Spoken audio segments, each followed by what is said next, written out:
the new Mormon prophet has a rather infamous speech where he discussed modesty. And this is a quote I thought about a lot as a young Mormon girl, and so I wanted to share the soundbite with you. And young women, please understand that if you dress immodestly, you are magnifying this problem by becoming pornography to some of the men who see you. So to reiterate what Mr. Oakes, who is a member of the 12 apostles, is saying here, is that when you dress immodestly, you literally become pornography to some of the men who see you. And to note here, he says young women. He's speaking to young women specifically. So that is a group in the church. So I was a young woman at one point. It's basically ages 12 to 18. So when he's saying young women, he's not just speaking to the general female populace. He is saying that 12 to 18-year-old young women become pornography when they are not modestly dressed. So just to name what's going on here in this speech, he is literally sexualizing children. And he also notes that they become pornography to some of the men who see them. So he carefully notes that it's the young women he wants to speak to, and that the problem is not amongst the young men specifically, but that the young women, the children, become pornography to the men, the adult men who see them. He gave this speech in 2005, and this is my actual journal from when I was a child, a 13-year-old. So I was about 13 in 2005. And I have my notes from this specific speech. And this whole quote, the soundbite I just played you, didn't make it into the notes, probably because I was too busy thinking, I'll put off to the side here my other notes that I did get the chance to write down, pardon my spelling, but I feel like the reason this quote looms so large in my mind is not necessarily because I picked up on it very well when he initially said it in 2005 during General Conference, but because it was reiterated to me and repeated to me so many times throughout the rest of my childhood. But it is crazy to go back to the speech and to realize that because I was 13 when he gave this speech, I was a beehive. I was in Young Women. So he was actually speaking to me specifically when he gave that speech. You young women. And think of the impact it has on the mind of a very impressionable 13-year-old girl when one of the 12 apostles, which is basically one of the highest levels of leadership possible within the church. Here's the church organization chart. You can see the 12 apostles. It's basically as high up as you can get other than the prophet and his counselors. Think of the impact it has on your mind when someone with that level of stature makes this claim about what happens in the man's mind when he sees your shoulders or when he sees your skirt a little too short. And to kind of zoom out a little bit, because I think that modesty, it means many things. So what some people consider modest is immodest to others. What some people consider modest in certain countries is very immodest in other countries. So I thought I'd just start out by defining what Mormon modesty means, especially for me growing up. And this came from a document called the For the Strength of Youth pamphlet. There have been many over the years, and they've varied in their levels of how they explain or express modesty. But what I was raised with as modest is no cleavage, totally covering the shoulder, so not even like a little cap sleeve, but a full sleeve, at the knee or past, preferably past, because depending on the skirt, it might ride up a bit. And so past the knee was my family, but at the knee was the standard for the church. Another important point was no form-fitting clothing. And so unfortunately, like most clothing is at least somewhat form-fitting, so that was always really vague for me. But basically, even if you had a shirt that totally covered the shoulders and was at or past the knee, if it was too tight, it was also considered immodest. Speaking of modesty and purity culture, I'm so excited to share this week's video sponsor, which is Bellesa. And I love this sponsor for this video because I think it's so important for unwinding the damage caused by purity culture. If you grew up being taught that your body is something to be ashamed of, you are not alone. And I think part of unlearning that is learning to grow comfortable with your pleasure on your terms in your own space. And that is is where Bellesa comes in. I've shared Bellesa in the past with you all, so you probably know them by now. Bellesa is the #1 company for sexual wellness, and I have something really insane to show you all. The first collection of silent toys is here. This is called the Whisper Collection, and it's the world's first silent vibrator. Bellesa's new Whisper Tech line means you never have to choose between power and discretion, which is genius. Before I get into all the details, let me show how silent this collection is. Listen to this.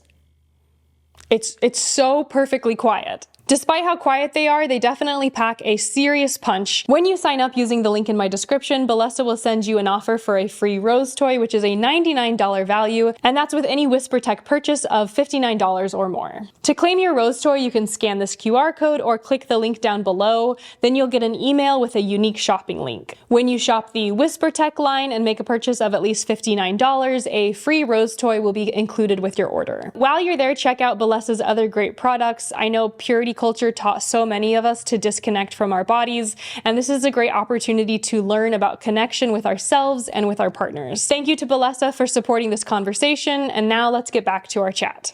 Another major point of conversation was around swimwear, and so definitely no bikinis.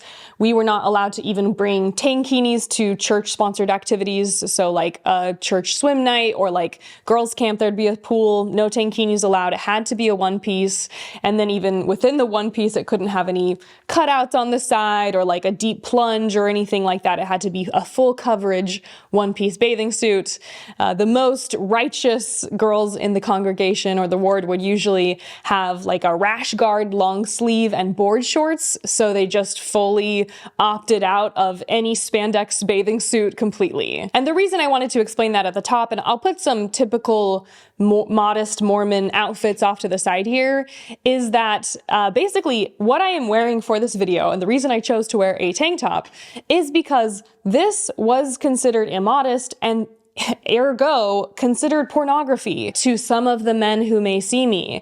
And so even something like this would still, if I tried to go to a church camp wearing this, they would literally send you home to change. They would send you, if you were at a church like a sleepaway camp, you would have to go back to your room to change. If you tried to bring an immodest bathing suit to girls' camp like a tankini, they would give you a massive white t-shirt to put over the bathing suit so that you would then be modest. And it just feels important to note that when he says immodest, he's not talking about some crazy out there string bikini situation. He is talking about something as simple as showing your shoulders is too much skin and is what transforms you suddenly into becoming pornography to some of the men who see you. If we're talking about what's sinful here, it's not little girls' bodies. It is men, leaders who teach absolute garbage like this. This type of quote, that's the sin and that's what's immoral. It's pretty easy to find echoes of this same sentiment that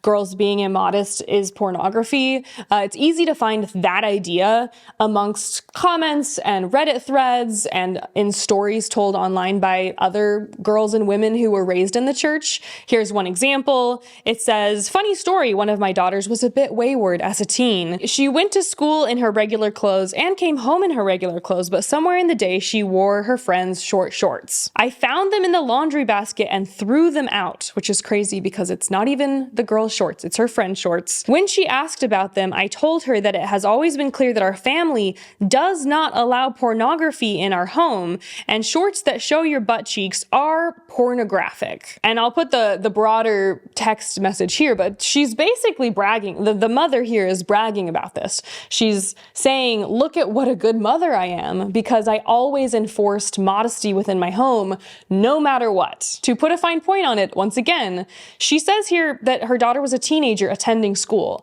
So once again, we are calling minors and the clothing minors wear, we are saying that that makes them pornography. Here's another one. Did anyone else's parents tell them they couldn't wear shorts, bikinis, or other immodest clothes at home because it was inappropriate for the other men in the family? I just want to know if anyone else experienced this because it's so effed. Why would my brother/dad be looking at me in that way in the first place? I was the only girl in my family and I always hated the modesty thing so much, and the uncomfortable feelings I got from wearing immodest clothes at home, think shorts to go to sleep in, still affects me as an adult. One of the comments friend says, my wife told me that her mom would call her walking pornography when she'd wear a tank top and shorts at home with her dad and brothers around. And I really just find this type of rhetoric so despicable, and I feel like for someone like one of the 12 apostles to make this connection in a massive meeting with the entire church membership, it obviously meant there was going to be real world effects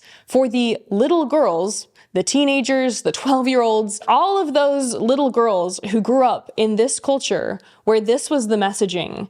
It did significant damage to the way they viewed themselves and the way their families and friends and communities viewed them. This is one of the reasons why ex-Mormons give bare shoulders. They have the nickname porn shoulders, and it's very easy to find tons of posts on Reddit of people basically posting like, this is my first time showing my shoulders, like my first time wearing a tank top, my first time going to a family function in a tank top, because these that I'm currently showing you were so significantly villainized that it felt like you were the most lurid thing imaginable for simply showing your shoulders. And this standard for defining what modesty is repeated through so many different church publications. It's very easy to find so many different quotes throughout the years about what modesty is. Here's one I grew up with. This is from a pamphlet that was published in 2011, so this was when I graduated high school. Immodest clothing is any clothing that is tight, sheer, or revealing in any manner. Young women should avoid short shorts and short skirts, shirts that do not cover the stomach, and clothing that does not cover the shoulders or is low cut in the front or the back. The fashions of the world will change, but the Lord's standards will not change. Crazy, considering they now have special Mormon underwear, the garments, that are now tank top garments. And for all of those girls or women who gaslight the rest of us into feeling like, oh, we could always show our shoulders, modesty was never that big of a deal, I present to you a quote from 2011, which said, "The fashions of the world will change, but the Lord's standards will not change." Cut to a picture of the tank top garments. It's so frustrating to go from being called pornography to now having tank top garments be something that's totally acceptable. It's now part of the Mormon underwear. And yes, I am mad about it. I think it's okay to be angry. Members of the church, I feel like, villainize anger so much as this sign of being evil almost. But I'm allowed to be angry for being controlled in what I wore. I'm allowed to be angry for being messaged that if I wore something like this, I was pornography. And I'm allowed to be angry that they're changing the standards willy-nilly without so much as an apology for the decades of teaching women that their bodies were dirty. I feel like, honestly, the reason I was taught never to show anger or any unhappy emotion is because it ultimately benefits the church to make the women meek and mild and submissive, and to demonize anger or discontent, because maybe if we were taught and allowed to show frustration and anger, then we would speak up for ourselves a little bit more often. But when you demonize the way through which you might express that you're unhappy, that even anger is a sign of lack of faith, then you've effectively removed a voice from the entire female populace in your congregation because they only see meekness as the right way to be. Here's another passage about modesty. This is from 2005. It was a church-produced publication called True to the Faith. They have a lot of advice and guidance under the modesty section, but to read one portion, it says, revealing and sexually suggestive clothing, which includes short shorts and skirts, tight clothing, and shirts that do not cover the stomach, can stimulate desires and actions that violate the Lord's law of chastity. The reason that I find all of this so objectionable is that it's teaching that women and girls are responsible for men's sexual feelings. And rather than teaching rapers not to rape and men to not sexually assault or men to squash down whatever feelings they're feeling, instead they turn the lens onto women and teach them that it's their responsibility to police what men are doing. As I also noted, there have been some changes to the For the Strength of Youth pamphlet over the years. They have definitely softened the language, but even in the most recent pamphlet, this is from 2022, and it's the current accepted guidance for the youth, it still says, avoid styles that emphasize or draw inappropriate attention to your physical body instead of who you are as a child of God. And so even that language, the idea that a girl dresses a certain way to draw inappropriate attention, there's still a nugget in there that says that girls are dressing for men, and that by dressing inappropriately, it's the girl's fault for drawing inappropriate attention and inviting inappropriate attention onto her body. This all plays into this idea that everything a girl ever does, a girl or woman does, is for a man. That a man would internalize this and think, if Alyssa wears a tank top, it's because she's inviting my attention. If Alyssa is wearing short shorts, she's asking for attention. It's like they're teaching that when women dress a certain way, it's like the woman put the shorts on for specifically the man to look at her. And that anything that might come from that, harassment, undue up-downs, even past harassment into actions or touching or worse, that the woman anticipated all of this in her mind, because why would she wear that if it was not for male attention? The idea that because a girl wears something, she's drawing inappropriate attention is such a male-centric view of the way women move through the world. Women choose to wear clothing because they like how it looks. Women choose to wear clothing because it's hot outside. Women choose to wear clothing because you're supposed to wear clothing to walk into the grocery store or go to school. Not everything a woman does is for men to notice. And today I'll be sharing a lot of stories of moments within the church that I was policed for modesty. I'll also read some more internet comments and some quotes from leaders. But as I was reflecting on my own approach to modesty in the church, I never really hated this idea of being modest. I actually liked being modest because it made me feel safe. It made me feel safe from the men. Because part of this modesty conversation is teaching girls and women to fundamentally distrust men and to assume that they're predators. And so I never hated being modest because it made me feel safe from the predators around me. It made me feel safe from some of the men who view me as pornography. And I feel like when you've been taught to believe these things about men, you do want to be modest because you're so afraid of the men in your life and the men you may meet at church or at school or wherever who are going to view you in the way that your leaders are telling you that they're going to view you. And if you look up the word modest on Google Trends, guess what state has the highest search volume for the term modest? You're right, it's Utah, where the church is the most populous, and Idaho, which is another part of the Mormon corridor, is number 2. And if you're going to teach women that men are this way, and that men see you this way, of course you're going to be trying to be modest.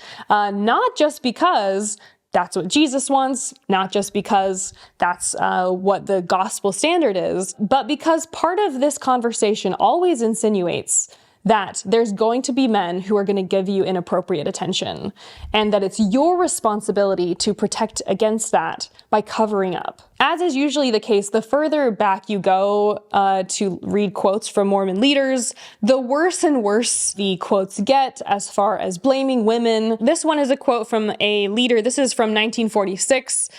He said that basically, if you're immodest, you may appeal to the baser passions of men, and if so clothed, you shall be assaulted.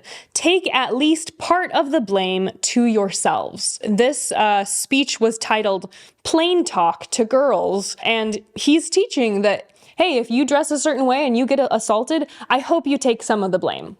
I hope you do. I hope you know that it was your fault because you dressed like that, so you were asking for it. If a girl dresses immodestly, take at least part of the blame to yourselves. And I know that that's a quote from the 40s, but when you were like me and you were taught that this is literally the gospel of Jesus Christ, this is the church of Jesus Christ, this is his restored gospel brought back from the time of Jesus, you're not really taught that, oh, the church is just kind of going with the times.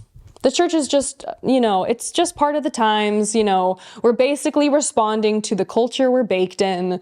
This is not how it's ever presented to you. It's literally the truth. Capital T, the truth, TM. That's why quotes like this for me are so damning, because why is Jesus's literal church not at the forefront of protecting women? Why is it not at the forefront of gender equality? Why is it not at the forefront of racial equality? Why is it actually usually tailing about 10 years behind the culture it's baked in? It's because it's not the truth. It's not inspired. It's just a old patriarchal conservative organization parading as God's truth. To quote from another famous Mormon book about modesty and virtue and purity, this is called The Miracle of Forgiveness. And I was asked by my bishop, I was told by my bishop to read this before I went on my mission. So y'all making me feel crazy for making it out to be like the church is this like hyper-liberal equal organization that just loves when women choose whatever they want to do, because I'm not that old. I went on my mission about 12 years ago, and before I went on my mission, this is the book my bishop asked me to read, and said, this is an amazing book. You're going to learn a lot. And to read from the chapter titled The Sin Next to Murder, because fornication is the sin next to murder, it says, your virtue, so your sexual purity, your virtue is worth more than your life. Please, young folk, preserve your virtue even if you lose your lives. So what is suggested within this is that if there's a situation in which you are being sexually assaulted, it would be better for you to fight back to the point of dying rather than lose your virtue. And those are the stakes. And these are the stakes I read before my mission. So this is an older book, but it was being peddled as recently as when I served my mission. And this is the type of dribble that was contained therein that my bishop said, oh, this is going to be a great experience for you. I did a reaction to some of Mormon purity propaganda a few months ago, and one of the suggestions was this film called Pioneers and Petticoats. And I'll put some of the video to the side, and I'll explain the plot of this show, which also many members saw growing up. I was talking to one guy I know who he said that they would watch this. He watched this all the time growing up. And the plot line is that one of the women decides to wear an immodest dress to the church dance, as you can see here.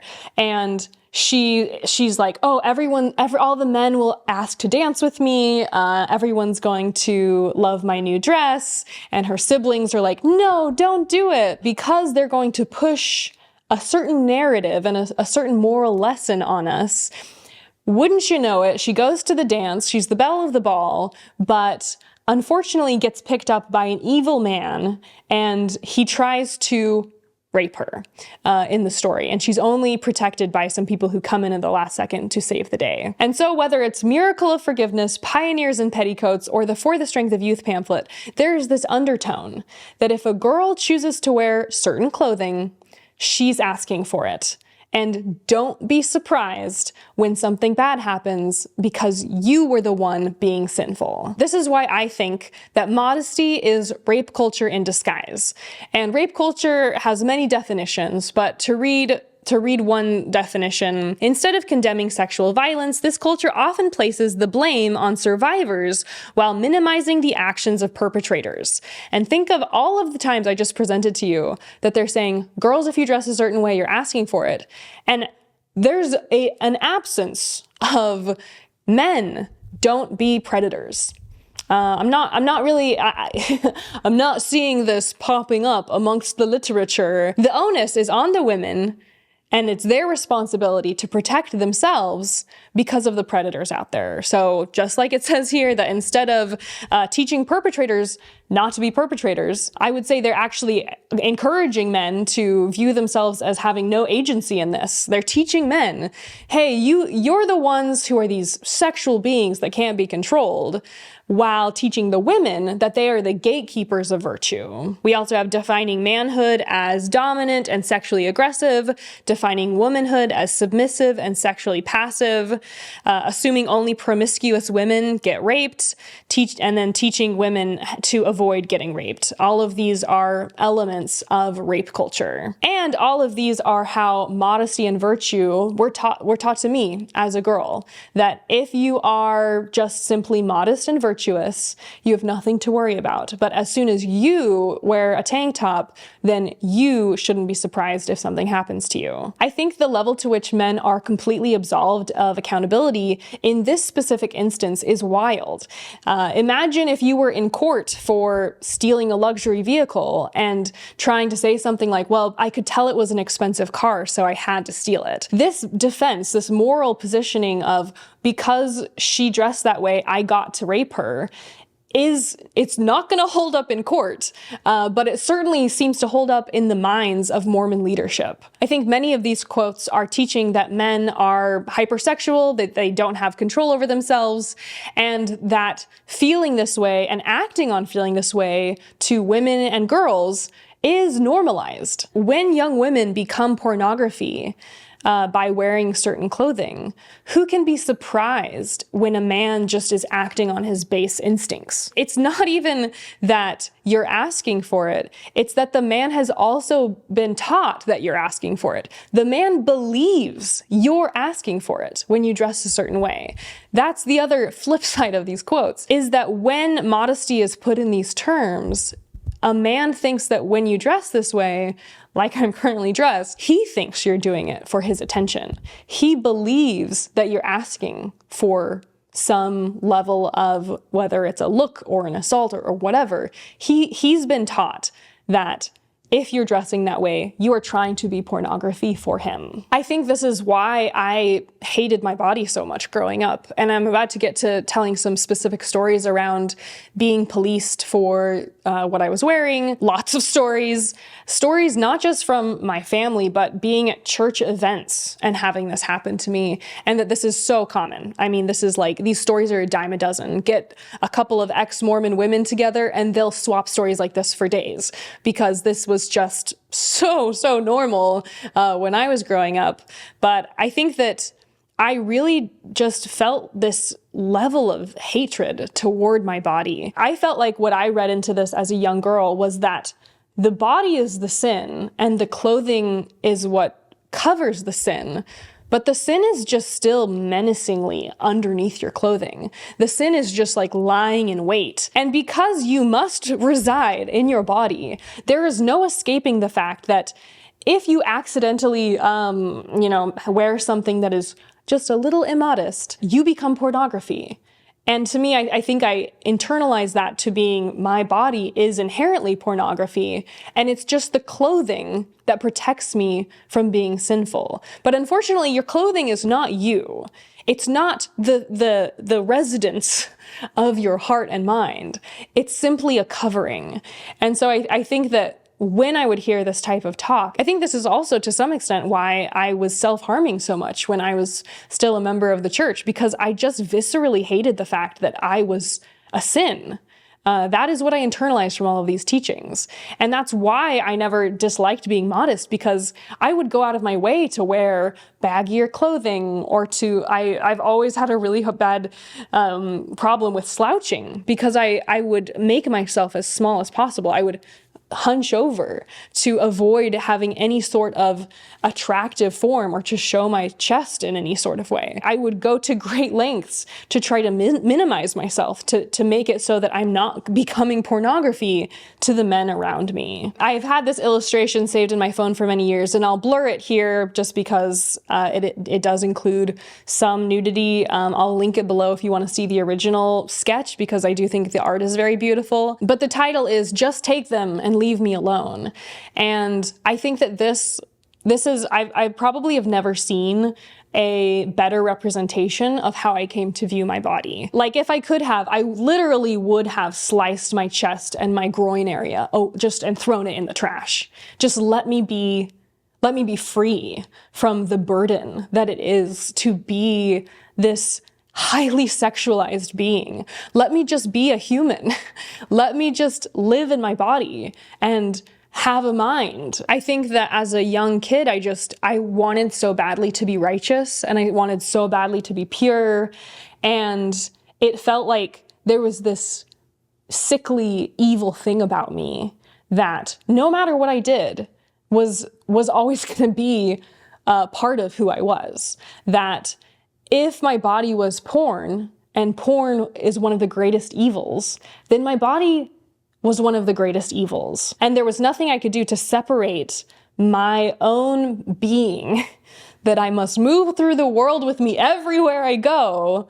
I could not separate myself from the sin that was my body. I also feel like it's important to note that this is a problem that happens in basically every puritanical culture, any religion that has a focus on modesty for women, which is like most religions. This is going to be an issue, this idea of women being policed for men's thoughts and feelings. Small girls being told to be modest and to put their knees together and to wear certain clothing and to pull their dress down when they're literally like 4 or 5 years old. This is something that happens in every culture. It's not something that is unique to Mormonism. I do think, like I said, with the Google Trends search that shows modest is the highest search volume in Utah, I think it shows that it is a hyperfixation amongst Mormons, but it is something that also pervades culture in general, the history of mankind, policing women, keeping women in their place, teaching them that it's their fault when things go wrong. All of these things are something that's pervasive throughout basically, I would say, almost every culture imaginable. And so today, as I share some of my stories, most of them from my childhood involve the Mormon church and what I was raised to believe about myself and the men around me and the boys around me. But some of them also just involve my experiences with men in general and being treated in a very particular way because I'm a woman. Before we continue, just a quick reminder to like this video, drop a comment if you have an experience where you had some policing around modesty, or send this video to someone who might have similar stories. Don't forget to subscribe to my channel. I have a new video about the Mormon church, Mormon doctrine, culture, my experience, that kind of a thing. And I share a new video every single week, so don't forget to subscribe if you want to see that. A common question I get is around how I deprogrammed a lot of this thinking. It took me a really long time, honestly, even after leaving the church. I didn't wear a bikini for years because I was still harboring so much of the shame and guilt around having a body. This is also something I wrote about a lot in my book, How to Leave the Mormon Church. So if you want to check out my separate Patreon video, I basically shared the evolution of my style as I left the church and how I came to embrace dressing in what made me happy and what I was confident in, rather than dressing in something that protected me from feeling shame, because it did take me a really long time to unwind a lot of this type of messaging. In this video, I also shared why I still feel anxious being immodest around certain people, depending on the situation. So that video is already posted on Patreon if you want to check that one out after finishing this one. Now, as I said, I have many a story about moments where I was policed over modesty, but I thought I'd start with this specific story, which is basically this moment with a member of the bishopric coming to visit my class. When I was growing up, the boys and girls were divided by gender for one of the hours of church. And so there was young women's and young men's, and around this time I was about 14 or 15, and there was this special practice of occasionally, I think about once a month, a member of the bishopric would come to visit the class. So the bishop, he has 2 counselors. These are the leaders of the entire congregation, so it's a very important moment. Wouldn't you know it, there's never a moment where the Relief Society president, which is the female leader, even though she's not nearly as important as the bishop, There's never a moment when any of the female leadership goes to visit the boys' classes. It's just one way. Only the men come visit the girls' classes to impart important wisdom from the patriarchs. And so these were fairly regular, and I have no idea if the man got to choose what he was going to talk about or not. And of course, in this specific instance, of all of the topics he could have chosen to discuss, he decided to talk about modesty. And so I was sitting in the classroom, 14 or 15 years old, and a member of the bishopric is addressing the class. And I so distinctly remember him sharing that whenever girls wear immodest clothing, that it makes the boys and men around them think impure thoughts. And I remember him doing this very specific thing that's common amongst teachers or Mormon leadership, where they carefully look at every single person in the room and make eye contact. And he said, when you dress immodestly, it makes the men around you have impure thoughts. And if you're showing skin, I remember this line specifically, if you're showing too much skin, the men around you will picture you naked. And he said, I know this because I'm a man. And so in this moment, my mind immediately was like, he is picturing us naked if we're not wearing enough clothing. Like that's what he said, right? Like when girls don't wear sufficient covering, men picture them naked, and I know that from personal experience. And I remember in that moment wanting to take my hands and just tug my skirt down. And I obviously was already wearing a skirt that covered the knees. My parents would not have allowed me to go to church in a short skirt. Neither would I have wanted to as a very obedient young Mormon girl. But I remember just feeling this intense urge to just cover my body as much as possible, because I felt like he was going to picture me naked. And honestly, when you're hearing stuff like this, you become pornography, we picture you naked, your mind is like, well, where's the line? Sure, I know covering your shoulders is an important part of modesty, but I want to be so sure that you're not going to do that to me that I don't want to just skirt around the line. I want to be covered from head to toe in thick, non-form-fitting clothing to ensure that that is not how you're picturing me. I also remember during this conversation feeling like, as a girl, you're always taught that the men are so strong. They're the leaders of the whole church. Obviously, never been a woman prophet. I showed this leadership chart earlier. The men run everything. The women are the token leadership that they've only kind of recently allowed to be a little bit more powerful. But it's such an oxymoron to say, oh, men are so powerful. They have the priesthood. They have the literal power of God. They can pass the sacrament. They can lead the church. They can sit on the stand. They can give blessings. They can be the prophet. And yet they're so weak.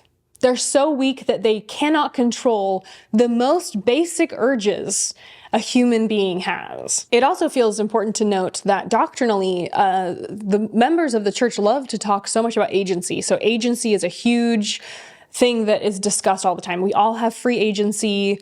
In the pre-earth life, we all chose Jesus Christ's plan instead of Satan's plan. Now we're on this earth, we get the agency to choose damnation or eternal life, and it's your choice. And this conversation around agency and free will and choice are discussed all the time. And so another element that bothered me so much about this conversation, where men are men, who can expect anything more of them, is that it flies in the face of agency. The idea that we all are accountable for our own choices, and that we all have the choice to choose sin or to choose freedom and eternal salvation. But in this one case, men do not have agency. They are stripped of their agency, and they have no accountability. Their men will be men. They simply are products of their physiology. And so all of the accountability is shifted onto the women. And there's no other instance in the way people talk about sin, in the way members of the church or the doctrine, in the way that sin is discussed. There's no other comparable instance in which men are talked to like they have no agency and that they are just at the mercy of their biology and that they're at the mercy of their hormones. and that the women are responsible. There's no comparable example that I can point to where that's the case. It's just in the case where men are pigs and women are the protectors of all virtue. Once again, the thing that is evil, and I know I'm repeating this, but I feel like it needs to be repeated from the rooftops. The thing that is evil is not women and girls' bodies. The thing that is evil is the man who would let these words leave his lips. I feel like another common phrase I heard growing up is that when women dress immodestly, it leaves nothing to the imagination, which makes me feel like even if I'm modest, you're still imagining me naked anyways. Damned if I do, damned if I don't, because I can either be immodest and be asking for it, or I can be modest and you're saying, okay, so you're just imagining me naked anyways. Even if I was perfectly modest, you would still be sexualizing me and imagining me naked. So I literally can't win. And obviously, of all of the stories of sexual assault that have been told by thousands and thousands and tons of women, in many, many cases, it actually didn't matter what the girl was wearing. She might have just been wearing her princess pajamas that she wore to bed as a child. She might have just been wearing jeans and a t-shirt, a baggy sweatshirt. In these stories, these real stories of women getting assaulted, it often seems like the clothing did not matter, because once the man gets it into his head to rape and sexually assault, he's gonna do it. The clothing is just a pretense for saying that there's no fault. But it was going to happen either way. And to bring it back to my story about having a member of the bishopric say this, keep in mind that there were adult women in the room at the time. So typically when the male comes into the classroom, the typical teachers or the typical female leaders, the young women's leaders, still stay in the room. So there were probably at least 2 or 3 young women's leaders who are listening to him say this and like, yeah, this is good information for these young girls.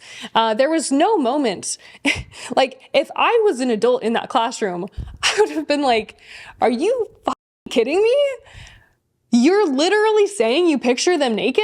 Are you fucking kidding me? But unfortunately, because these messages are so internalized, all we get is just the women being like, this is really good information for these girls to have. They gotta know that if they don't cover up, it's their fault, and that they're inviting unwanted attention for dressing for the weather because it's a little hot out. So wouldn't you wanna like have shorts on?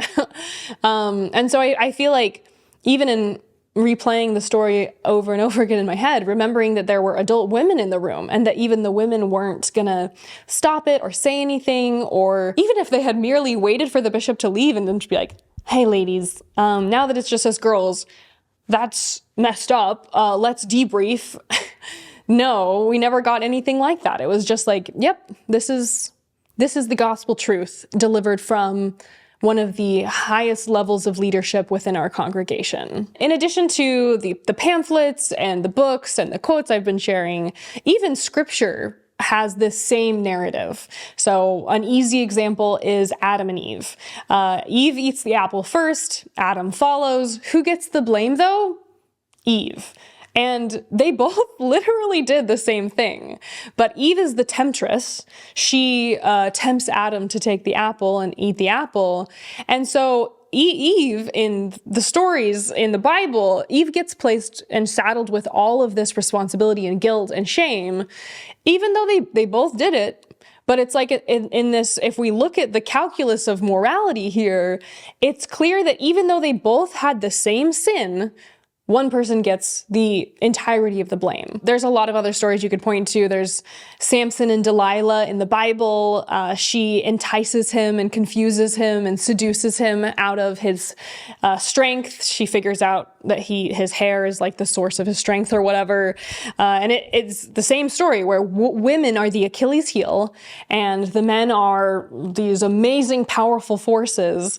And then as soon as a woman is being a seductress, suddenly he loses his free will and he loses his power, and the woman is seen as significantly more evil for being the temptress than the man is for being the one who gives in, even though they're both committing the same sin. It's so frustrating that even also within the Bible it says, if thine eye offend thee, pluck it out. Why is it that we're not fixating on that? Why is it that we're not teaching the men, if thine eye offend thee, pluck it out? If you're looking at a girl and she becomes pornography, why is it that Mr. Oakes is not choosing to say, hey men, pluck out your eyes. Hey men, you're the problem.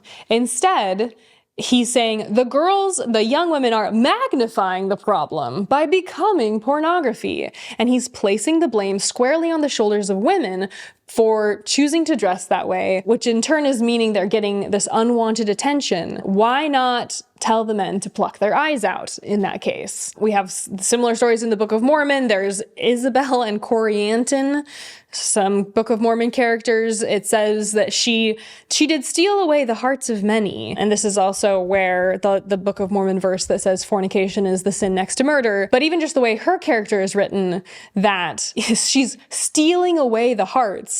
Like the men didn't choose to look. They didn't choose to fall in love. They didn't, thievery, describing, temptress, seductress, stealing away the hearts of men. These are all words that absolve men of any moral wrongdoing. They absolve the men of choice making.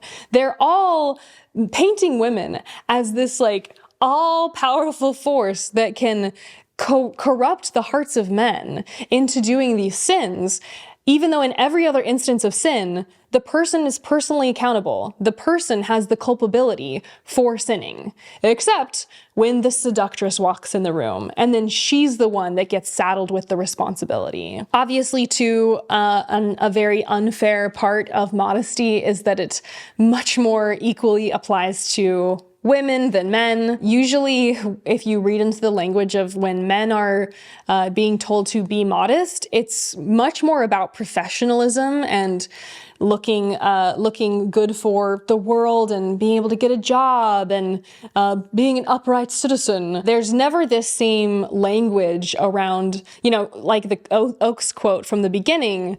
It's not like he's like, and to you young women and young men. He's just speaking to the women. And really even just societally, the clothing men wear and the clothing that is in fashion is simply just easy. It covers the religious underwear, it covers the garments. It's just easier for men, most men, when you go to work, you wear a white shirt and tie. That's societally what's modest is what is also most acceptable. It's not like you have to choose between modesty and what's fashionable. For men's pants, by and large, what's considered socially acceptable, pants go down to the knee. So it's just everything that is modest for men is already socially compatible. So sure, Mormon men are still told to be modest, but what's societally acceptable as modest is ultra compatible with what the Mormon church says is modest. So there's not this question around choosing between fashion and modesty. It's perfectly compatible. So there's no choice. And as I hinted at earlier, a lot of people feel things are getting better, which to say something in the church is getting better insinuates it was bad. It used to be bad and now it's getting better, which obviously is also okay, if this is God's true church, why was it ever bad for women? To see women be so excited and so happy for the new garments. There's so many videos on social media of girls showing off their cute outfits. Like this, I'm not sure how thin the strap is on the new garments, but from what I've seen, you could wear this dress with the new garments. And apparently also I saw in a Reddit comment that they just released the new garments for sale in the US. They've kind of been available on limited release up until now, and they're already sold out. The church's fully sold out of there's so much demand. I think they've only been available for a day or two and they sold out.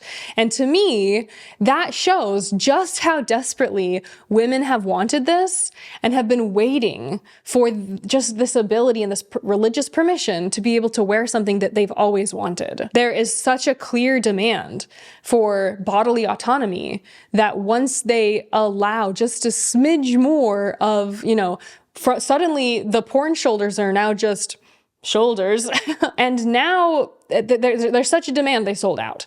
And it shows that, to me, there's been such a long-standing desire for more bodily autonomy, but women don't feel empowered to take that for themselves. They have to wait for the church to give it to them. I think also this things are getting better thing is just such a slap in the face for someone like me who had to grow up internalizing this idea that my body was pornography. Where's the apology? Where's the admission? When they released the new garments, there was no talk in conference that was like, hey, here's why we're doing this. Here's why we're kind of rewriting this story. We've changed the garments in the past. We're trying to update them to be more culturally acceptable. And, sure, in many quotes, we said the Lord's standards are non-negotiable, but we've decided they're negotiable because we actually do care about women and we want to make things better. So sorry, we're trying to make things better for you women. No, there was no moment where we got to hear from a leader talk about why there was this change. It was just quietly dropped in the middle of the night. The website was updated and it caused this massive amount of mania. New York Times articles in the Salt Lake Tribune, thousands of social media posts, entire influencers whose accounts took off because they started talking about the new garments. But the church has been silent on the new garments. It's just we just have what's on the website released in the dark of the night.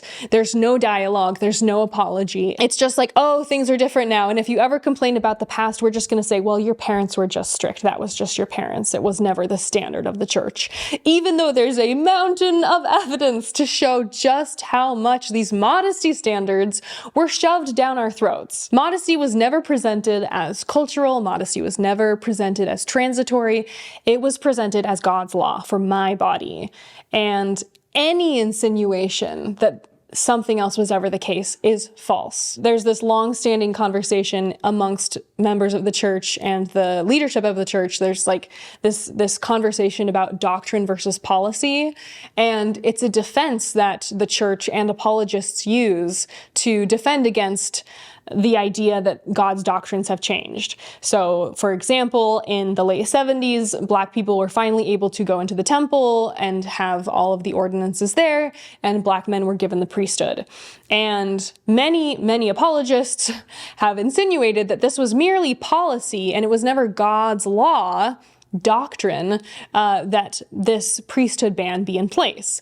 Even though you can find quotes like this, which literally say, it's not policy, it's doctrine. It's the word of God that Black men not be able to have the priesthood. The same thing goes for modesty. You can find many a quote that says God's laws are specifically this. This is God's law for modesty. Modesty is covering your shoulders, skirts down to your knees, no bikinis, no form-fitting clothing. And despite being able to show so many different quotes that say this exact thing, the laws of God do not follow culture. They are eternal. Now that the church is allowing tank tops, it's oh, well, your parents were just strict. It's not our fault you had strict parents. And it's just so laughable and it's so insulting. I also think it's alienating a lot of the older membership of the church. I was speaking recently to a member of the church, and they basically said that they're really disappointed by how immodest a lot of the girls in their congregation are, and that the church is becoming watered down, that was the term, and not having high standards for the youth anymore. And that screenshot I read to you earlier, which was about how, don't wear short shorts, you're walking pornography, that exact quote is within a broader conversation about how the church is watering down their modesty standards and the people are being upset that the church is changing their tune on things like bikinis. To read a quote from 2008 on this conversation of doctrine versus policy, some may feel that modesty is a tradition of the church or that it has evolved from conservative, puritanical behavior. Modesty is not just cultural. Modesty is a gospel principle that applies to people of all cultures and ages. In that same speech, he goes on to say, in everyday living, immodest clothing such as short shorts, mini skirts, tight clothing, shirts that do not cover the stomach, and other revealing attire are not appropriate. Men and women, including young men and young women, should wear clothing that covers the shoulder and avoid all clothing that is low cut in the front or back or revealing in any other manner. He says men and women, but I don't remember the last time I saw a Mormon man wearing a low-cut shirt or even wanting to wear a low-cut shirt, so I'm pretty sure he's still just talking to the girls. But it's so frustrating because he says modesty is not just cultural, it's a gospel principle. Sounds like he's saying it's doctrine, not policy. And he says, wear clothing that covers the shoulder. And now they have the tank top garments. It's just like, I'm fine with you guys changing. And I know you didn't ask for my opinion, but I'll give it anyways.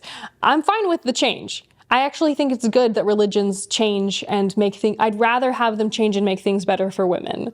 But can we at least have like a slight moment of a conversation about the impact of this type of speech, of the impact of changing things and never admitting that maybe you were wrong? No apology, no even acknowledgement of the decades of saying these things over and over again and then just dropping new Mormon underwear in the middle of the night. We don't get to have the conversation, and that's one of the reasons it frustrates me so much. I thought now I'd share a bit of a modesty policing timeline that goes back to my earliest memories around modesty and then goes through basically being a little girl, being a teenager, becoming a married woman, my mission, EFY, BYU, all of that. So I think the earliest memory I have of modesty policing is probably around when I was 4, 5, or 6 or so. I have a distinct memory of a conversation about keeping my knees together. Whether I was wearing a skirt or pants, it was the most ladylike thing to always keep my knees together. And at the time, it was not explained why I needed to keep my knees together, but just that I needed to start having this practice or learning that anytime I was sitting down, I needed to keep my legs together, I need to keep my knees together, I need to cross my legs, but that I should always be pencil.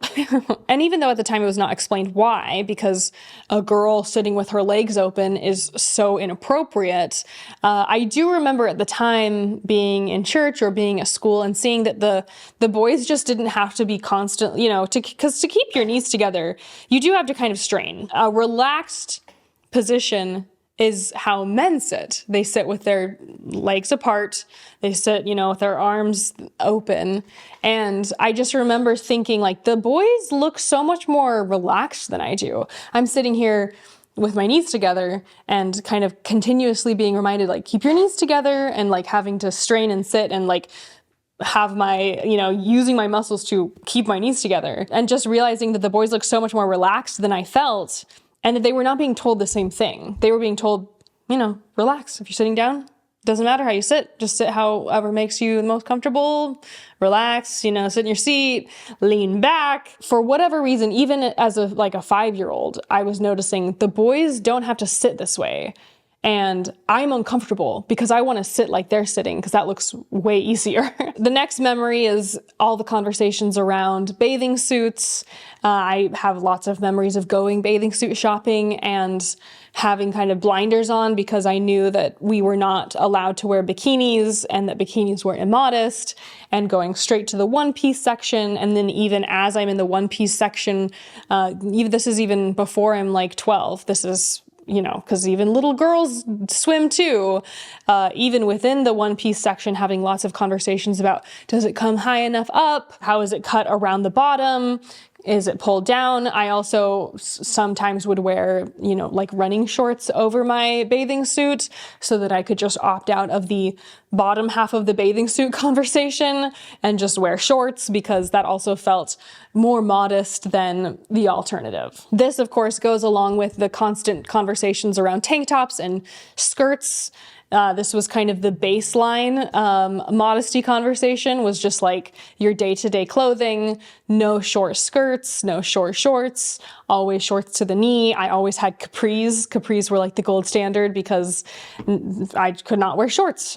Basically, even if you wear longer shorts, they still don't really go to the knee unless they're basketball shorts. So it is just like this ongoing conversation around making sure that when you're buying something, or like even if we would have clothing donated, because a lot of the clothing I wore around this age was donated, going through it, like getting rid of anything that was not modest enough, making sure that everything was sitting correctly on my body, making sure that the sleeves went to the right place, the length of the pants or dress went to the right place. And this continued with church dances. And this is kind of where the modesty rhetoric really ramped up, is starting in young women's, as you heard from that speech from Mr. Oakes. One common thing we would do, especially before church dances, because the thought process was that, well, when you're dancing, you're going to be like putting your arms up. You're going to be maybe, bending down for other parts of the dance. And so before dances, we would always reach way high up in the sky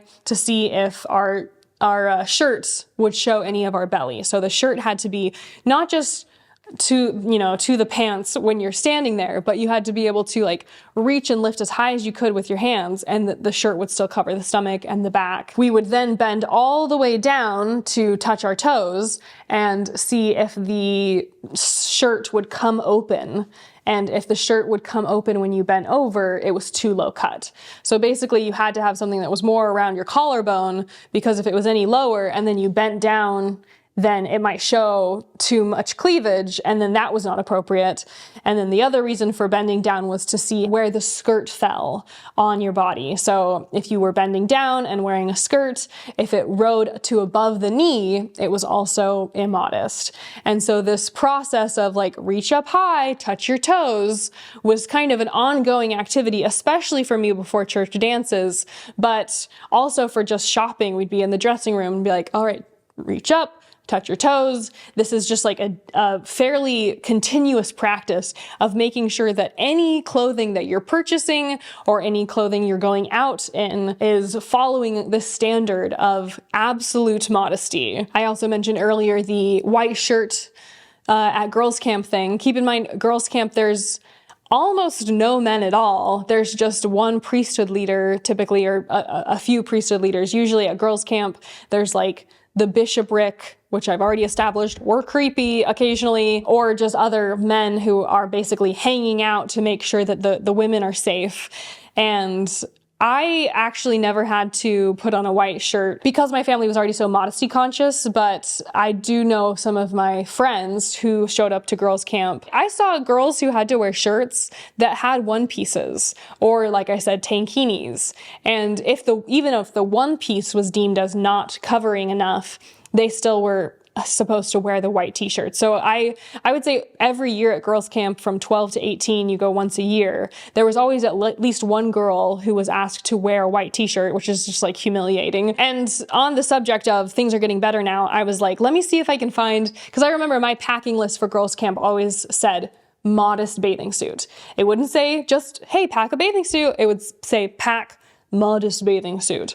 So I looked up a packing list for girls' camp because I wanted to see, because everyone's, in my comments being like, oh, we can wear bikinis now. And even in 2024, here's an example of a packing list. It still says modest bathing suit. Obviously, maybe now a modest bathing suit is a bikini, but if any bathing suit can be considered modest, in this day and age of the church, I'm not really sure why they need to say modest bathing suit. Seems like if girls can wear any bathing suits they want, they would just say, bring a bathing suit. They wouldn't have to specify it should be modest. In addition to the dances and the conversations at home and girls' camp, we also had lessons about modesty at church. We would have conversations about the For the Strength of Youth pamphlet. I found multiple references to modesty in the Personal Progress Manual.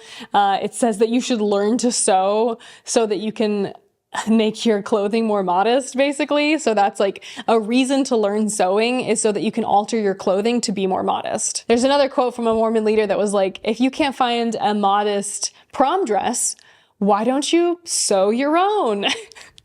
I'm like, I can't believe that these Mormon leaders are like, these dudes are like, hey, ladies, have you ever thought of just sewing your own dress? Sewing your own prom dress? It's that easy. Lots of women can sew, so you might as well learn now.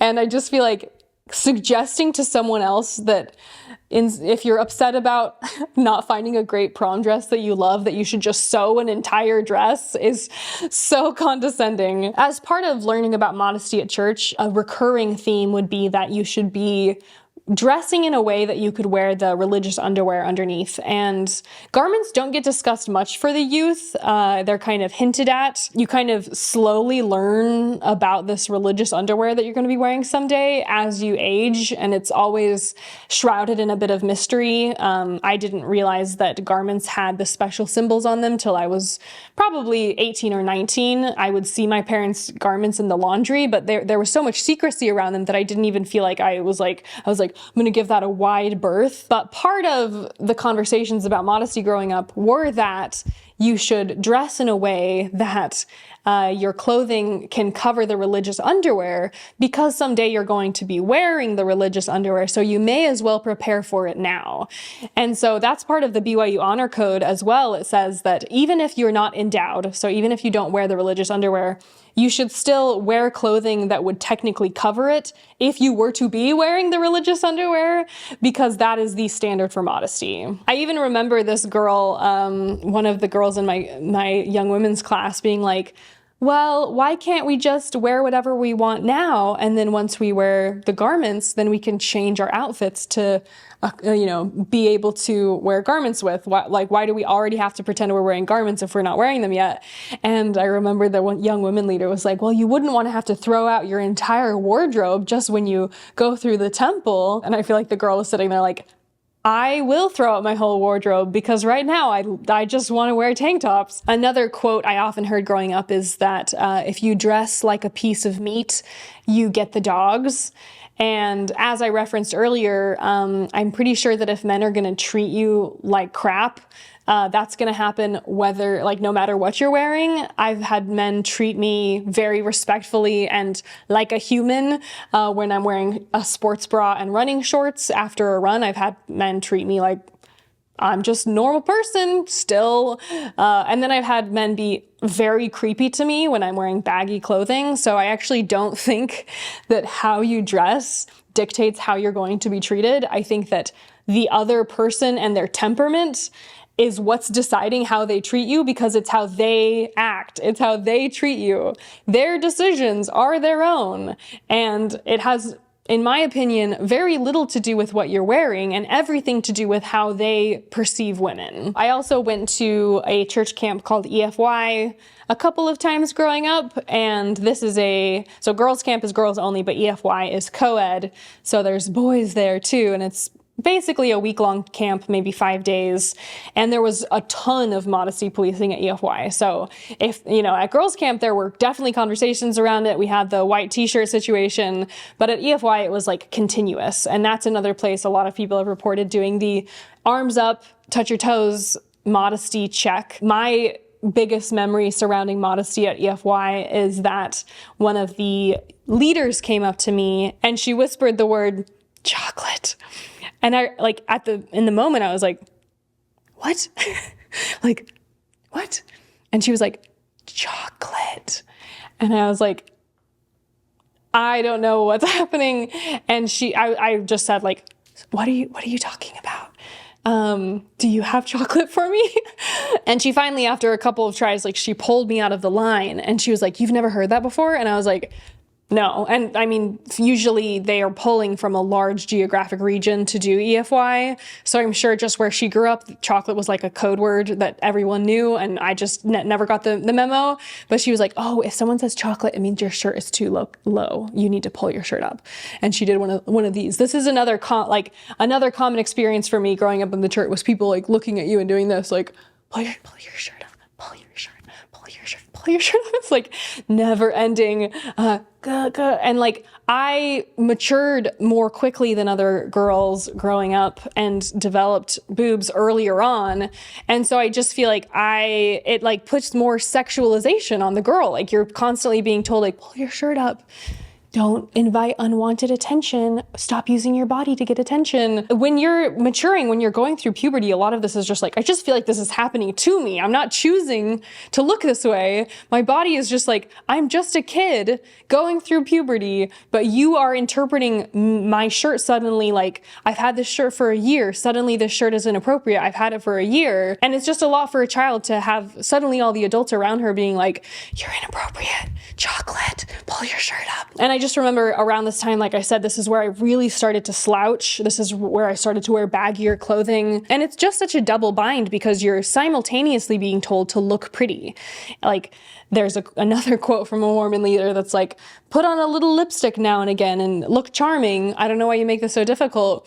And it's like, so difficult because as a girl, a Mormon girl, you're constantly being told to look pretty and take care of yourself and dress nicely and try to get asked on dates. And marriage is very important and you need to find a man and you need to like be attractive, but not too pretty, not too hot. Be pretty, but not in a sexually alluring way.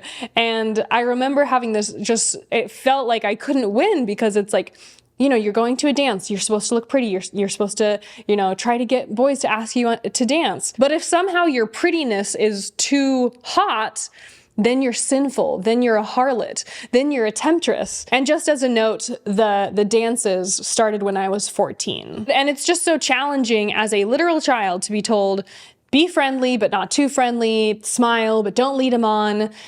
Be pretty, but not hot, look nice, but not in a sexy way, and to try to parse out those messages, to simultaneously be attractive while not attracting the wrong attention, and to be 14 or 16 is like such a difficult equation to solve that it feels like I felt like I was always failing. I also, growing up, I was a cross-country runner. I did cross-country starting in middle school and then through high school. And so when he said, you know, you become pornography, that whole thing, I was in cross-country. So the cross-country uniform, I'll put a picture here. This is the pretty typical cross-country outfit. Short shorts, because running shorts are usually short, and like a tank top. So like the running jersey was usually a tank top and then shorter shorts for running. And I remember also feeling like I'm becoming pornography whenever I dress up for a race because I'm wearing the clothing that my religion has said is not okay. And they even go as far as to say is you shouldn't change your standard for different social events. And I remember talking to my parents about this and being like, is it okay for me to wear this? And they're like, well, athletics is different because you're exercising. And there was also, even in high school, I think probably when I was a sophomore, all of the cross-country girls would usually run in shorts and sports bras because I lived in Texas and it was very hot, sometimes like 95 degrees plus. And I remember one day I was like, it's so hot out, and I would be the only girl that was not running in a sports bra. And one day I caved and was like, ran with took my running shirt off and was just running in a sports bra and shorts. And I just remember feeling like it's so hot out. This is the norm. My parents said if I'm exercising, it's a little different.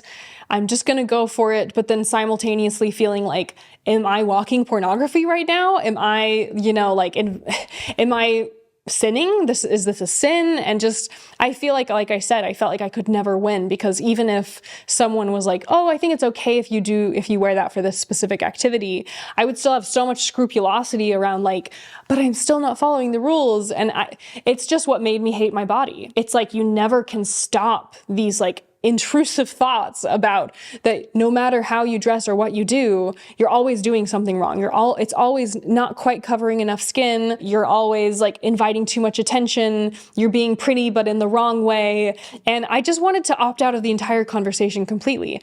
I was just like, I just want to be a hermit on a hill and never have to see a man again so that I can be free of the mental weight of trying to figure out how to be. And I think through all of these experiences is how I ended up developing this deep distrust of men and boys. This idea that young men and youth, males, all of them, the whole kit and caboodle, were just always picturing every girl naked. They were all just uncontrollable beings that I was responsible for, and that every man was this way, that there was no exceptions, that every man was a pig, every man was a predator, and that my only defense was a little bit of fabric to protect myself from the onslaught of the men around me who were viewing me this way. Even when I was dating around this time, I just felt like such a huge responsibility and anxiety around, because I was going on dates starting at 16, and after all of these years of being taught that men are this way, I had so much fear of even dating and of being around guys and feeling like they're all dirtbags and they're all just picturing women naked all the time. I think that all of these things really compounded to have me start just viewing men as basically the enemy and as predators. And we haven't even gotten to college yet. So thus concludes, I guess, that's like a highlight reel of all the stories. I could go into greater depth, but at this point I graduated from high school and I went to BYU. And BYU has even been in the news for having a rape culture. And in these articles, which I'll put here, essentially because of the honor code and because of this culture around girls being held responsible for men's actions, that there's a chilling effect where a lot of women at BYU choose not to report sexual assault or rape because they're worried that they will be held accountable and that they will be punished for breaking the rules, even though they are literally reporting sexual violence. I think because Mormon girls and Mormon boys are now going to college in this BYU setting, and boys have been raised with this idea that they can't control their sexual feelings and that they are at the mercy of their impulses and their hormones, and girls have been raised to be pleasing and to be submissive and to be meek and to not speak too loudly or stick up for themselves. It's really this perfect storm of having things go wrong. My first week of BYU, all the girls got given a rape whistle, and we discussed modesty and what to do if we were found in a bad situation. And I remember literally asking the guys, like, hey, we got rape whistles. Did you guys talk about rape? And they were like, nope. Nope, no conversations on that topic. And I obviously at the time felt like, why teach women to not get raped and not teach men to not rape? It's just like, this is not a one-sided equation. I found a couple of interesting Reddit posts. This one says, this is the actual skinny jeans outfit that got a girl kicked out of the BYU Idaho testing center. So in this photo, she's showing the outfit that the testing center was too immodest for her to be able to be admitted to take her test. And BYU Idaho historically has had even stricter rules around modesty. They banned skinny jeans entirely. They banned leggings. And so I think this shows just how strict the modesty standards are. She's wearing a shirt that goes to past her elbows. She's wearing pants that go down to the ankle. And yet she's been deemed as being too immodest to be able to go in and take a test. I also found this post. Both of these are from about 14 years ago. So this is when I was going to BYU. This was the culture of my college that I attended. It says, BYU boy gives sweet girl a disturbing note, reciting exactly what we were taught about modesty growing up in the church. So he's just regurgitating what he's been taught. Here's her outfit. She's wearing a dress, but here's what the problem would have been with this outfit. She has tights on, but the dress still does not go to the knee. So this would have been considered immodest, because even if you're wearing leggings that are so thick, it's not tights. Tights you can see a little skin. Leggings are not transparent usually. So even if you're wearing leggings, thick leggings with a dress or skirt that does not go to the knee, it's still immodest. So let's read the note. You may want to consider that what you're wearing has a negative effect on men and women around you. Many people come to this university because they feel safe, morally as well as physically here. They expect others to abide by the honor code that we agreed on. Please consider your commitment to the honor code, which you agreed to, when dressing each day. Thank you. Yeah, I mean, if you look at her outfit, she looks... Now to me, I'm like, she looks modest as they come, but because I'm guessing because of the length of her skirt and maybe they're considering her shirt to be too low cut, he's saying, you're making me feel morally and physically unsafe, and please be more considerate to those around you when you choose to wear this horrible outfit to our holy university. The top comment is, I'll translate.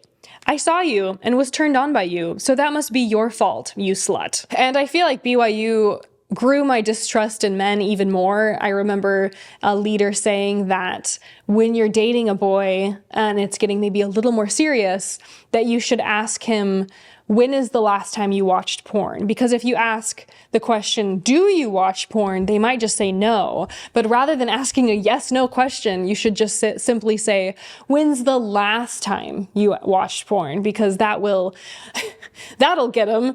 Then they'll finally tell you. And it was always this fear around porn was magnified so much more at BYU. We were basically always taught like every guy watches it. It's so hard to find one that doesn't. They all have porn addictions. I would have conversations with girls going through their boyfriends or fiancés or husbands' computers constantly, going through their phones, just having this like, there was always this narrative of like, even if he tells you he's not, he's lying. And it really just made it so that even, I already had this idea that men were picturing me inappropriately, but it really grew this idea that they are picturing every woman in their life inappropriately. They're watching pornography morning and night. They can't even get out of bed because they're at the mercy of their hormones, and they're just like held captive by their sexual impulses. And it really just made me feel like all men are these dirty, impulsive beings that I shouldn't trust myself around. And it really, I think it's so damaging. It really makes it so that it's pretty difficult to have a human relationship with the opposite sex when you've been given all of these messages about them. As we can see in this note where he is objectifying her and also shaming her for what she's wearing, he does not see her as a human being. He sees her as a temptress. So while the women see the men as uncontrolled sexual beings, the men see the women as like whores and sluts and temptresses. And the level to which this wall is going up between the two genders is so extreme. After attending BYU a couple of years, that's when I served my Mormon mission. I've talked about that experience in many different videos. This is also when I did the temple ceremony, the endowment, which I talked about in this video. This is where you get the religious underwear. I've made videos about a lot of these subjects. If you want to check them out below, I'll link them. But when I got garments, it truly does add this whole new layer of modesty. Now it's not just about covering your shoulders because that's the right thing to do. Now you're wearing religious underwear underneath your pajamas, underneath your day-to-day clothing. And it's this whole new layer of clothing that is enforcing the modesty. When I went on my mission, I became a sister training leader, which is the highest level of leadership a girl can have in a mission. The boys can, of course, be higher than the girls, as is God's way. But I remember in my sister training leader meetings, we would occasionally discuss modesty, and we would discuss how to ensure that the girls were wearing long enough skirts and how to make sure that if they're bending over, they're not showing cleavage, talking about specific girls, specific women, like, oh, such and such, she's a little immodest, so someone will need to talk to her. And the normalization around like talking about specific people, specific clothing items, policing in specific ways, like having whole conversations about this subject. It's so normalized at this point that like, to me, it was just like, oh, of course we're talking about why sister so-and-so is, I saw her walking, and when she, like, a huge conversation on my mission was around the slits in the back of skirts, because it was pretty typical for girls to have long enough skirts, but if they would have like a pencil skirt that has usually a slit in the back, then you would see a peak of the garment coming, when they'd be walking. If they step apart, then you can see the garment through the pencil skirt. So that was like a huge topic of conversation. It makes me feel crazy to think about now, but just like, how can we make sure that when the sisters are wearing pencil skirts, the slit in the pencil skirt doesn't reveal the garment? If you read through the White Handbook, which is a list of rules that I had on my mission, they've updated it a bit, but there's still a lot of expectations surrounding modesty and personal grooming for missionaries. When you read the White Handbook, which I'll put off to the side here, there's so many more rules for girls and for women than there are for men. For men, it's just like, keep your white shirt white, keep it clean, make sure your tie isn't too crazy. And then for women, it's a lot more like about modesty specifically and policing the specific types of outfits. And even before I went on my mission, I would go shopping and it'd be like, okay, is this too low cut? Is the skirt long enough? It's so maddening how much of your brain it even takes up. Like, some people are using their brain to solve problems in the world. Some people are using their brain to get advanced degrees. Some people are using their brain to go and make art or to dance. And I'm using my brain to constantly go back to this topic of modesty. And this is a waste of human potential. This is a waste of women's human potential to have them just circling the modesty conversation again and again and again. As part of these modesty conversations on my mission, and even talking to other women and be like, hey, you need to make sure you're being modest. It's also always said in this way of like, this is how you show you love God. This is how you show obedience to God's laws.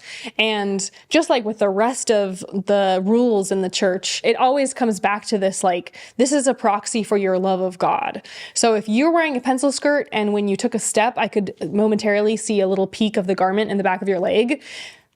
Do you love God though? Like, do you actually believe God is real? And so it's not even like, oh, be careful. Like, it's a good thing to be modest. We should just be mindful of that. It's like, it's a proxy for how much faith you have.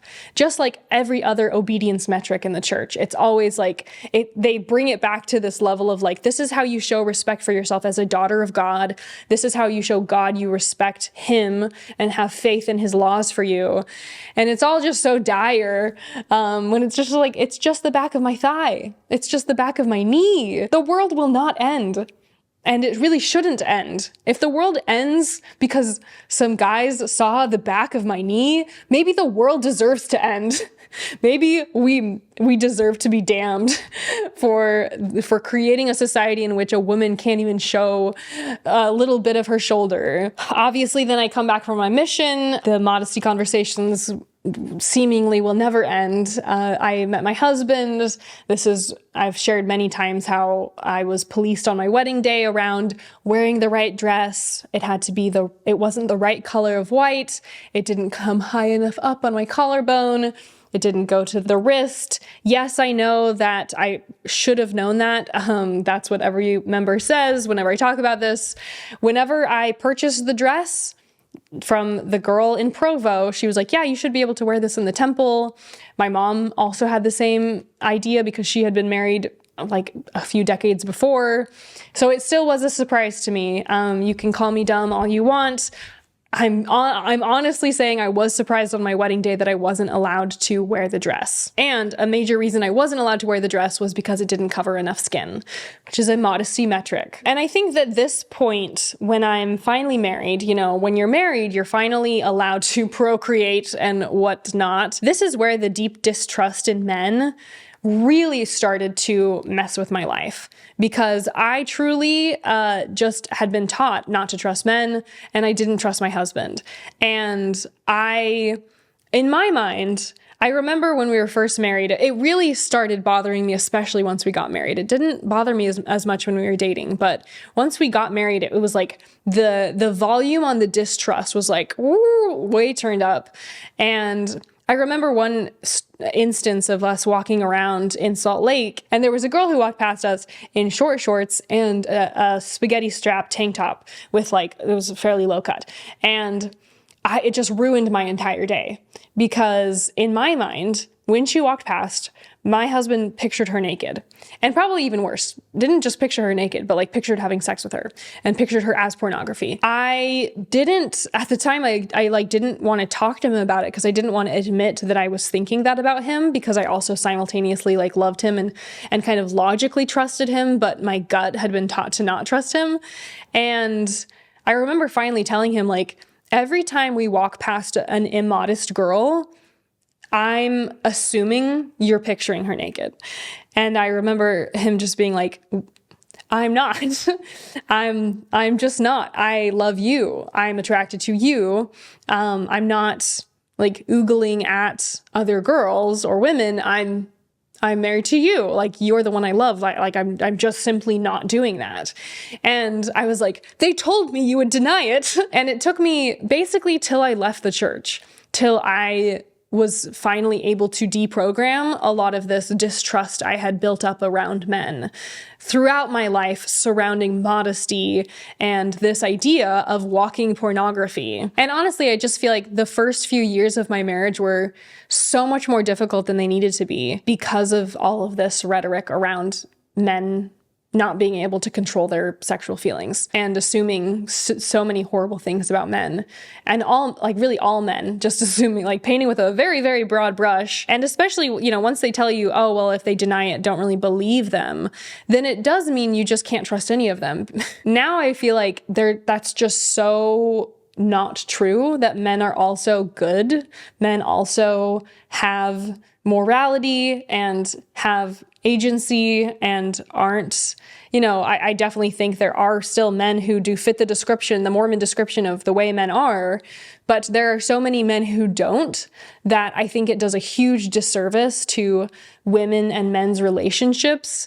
And I think it's so, so damaging that this is a stereotype that gets perpetuated, that women are all temptresses and that men are all pigs. To zoom out a bit here, because I've mostly talked about Mormon modesty, purity culture, and how that perpetuates these stereotypes and this level of distrust and even rape culture. I also think that this is why I've always taken such an issue with the idea of pretty privilege, because I feel like it's just not a privilege to be pretty, honestly. The first time I noticed a man staring at my chest, I was probably 10 years old. The first time I was followed while running, a man following me in a car, was when I was 12. I've been followed so many times in my life.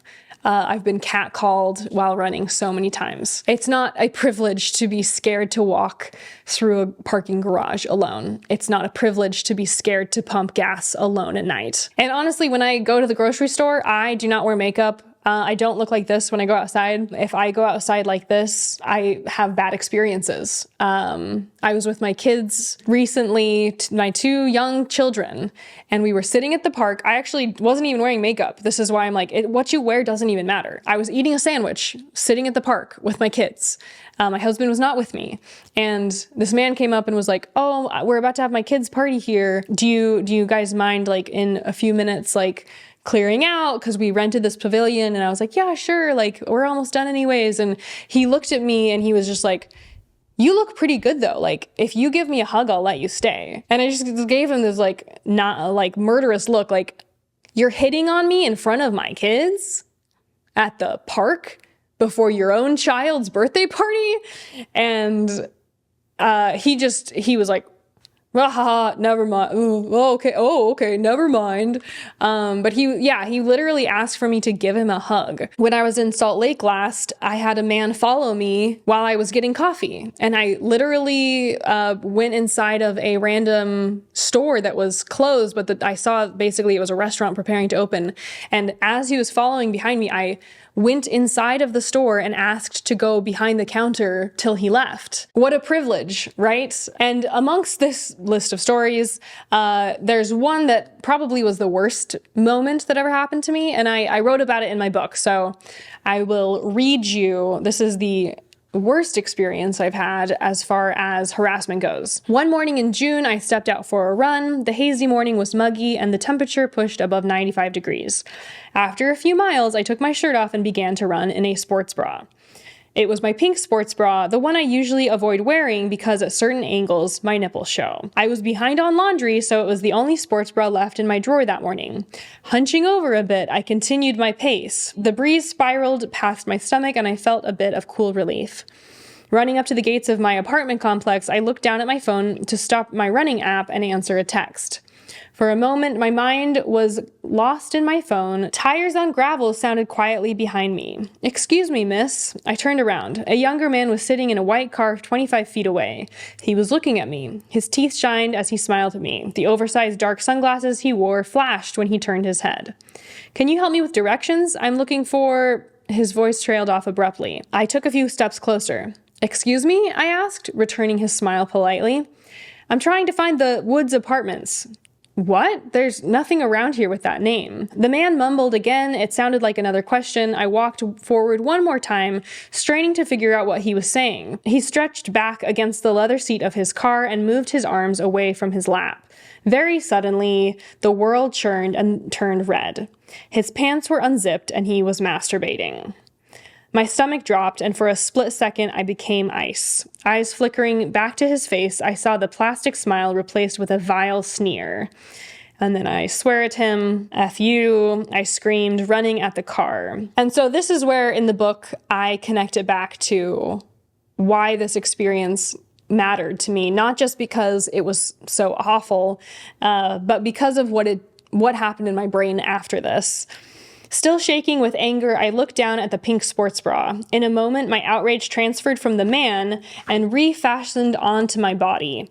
"This is your fault," shot through my mind, sending daggers at my chest, shoulders, and bare stomach. An old memory ricocheted around my brain. An EFY counselor pulls me aside at a dance and points at my shirt. She tells me to go back to the room to change. Her voice is saccharine. She leans in and whispers, "Sister, it's our job to look out for the boys. They can't help it." This was my first time at EFY. I was 14. Another memory, sitting in Young Women's while the bishop shares a lesson on chastity, his voice also dripping with honey. "Modesty is so important," he shares. "Boys and men are wired differently than girls."